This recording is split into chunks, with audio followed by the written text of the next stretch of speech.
Hey there, it's technically not Wednesday anymore. I put the S-L-Y, the sly in House of Slytherin, the H-O-T, the hot in House of Slytherin, the S-I-N, the sin in House of Slytherin, the S-L-U-T, the slut in House of Slytherin. I gotta sing the Doom song now! Doom, doom, doom, doom, doom, doom, doom, doom! Today didn't exactly get off to the best start, since when I went to start my car,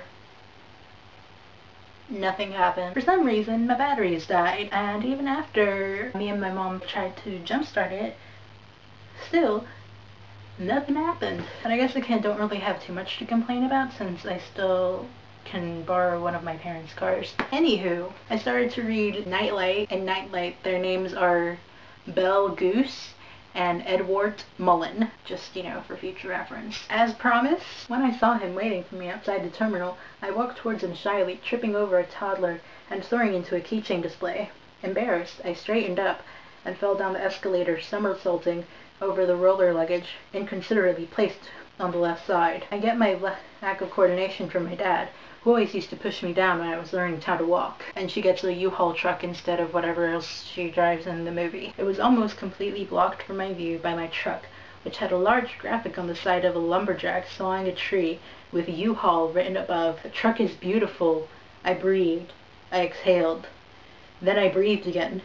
Beautiful. And she goes to her first day of school under the delusion that everyone's been just waiting for her arrival. I'm Belle. I know, we've introduced ourselves already like 4 times. Oh, sorry, I have a hard time remembering things that won't be useful to me later. She told me her name again.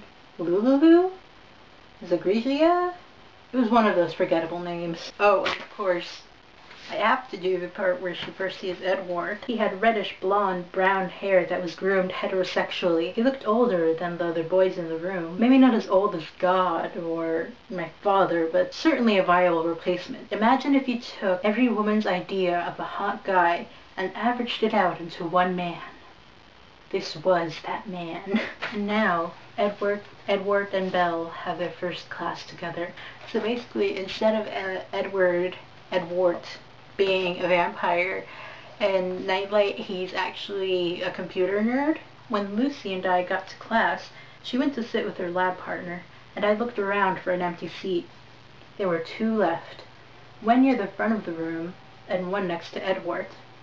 Since the front chair had a wobbly leg, after I walked past it and kicked it in, there was no choice. I had to sit next to the hottest boy in the room.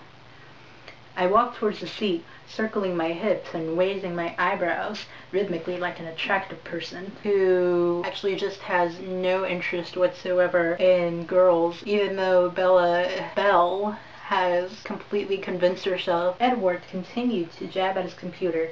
With each pounding finger, I could see the blood surging through the bulging veins on his forearms to his... Edward continued to jab at his computer. With each pounding finger, I could see the blood surging through the bulging veins in his forearms to his biceps. Straining against the tight-fitted white Oxford shirt pushed cavalierly to his elbows, as though he had a lot of manual labor to do. Why was he typing so loudly? Was he trying to tell me something? Was he trying to prove how easy it would be for him to fling me up into the sky and then catch me tightly in his arms, whispering that he would never share me with anyone else in the entire world? I shuddered and smiled coyly, terrified that he's a vampire and superhuman and is in love with her. Something else I haven't realized, we don't have a question or theme for this week, and since I'm reading random things out from Nightlight, I guess a good question is, do you have any favorite parodies of books or movies or other such things? Anyway, bye.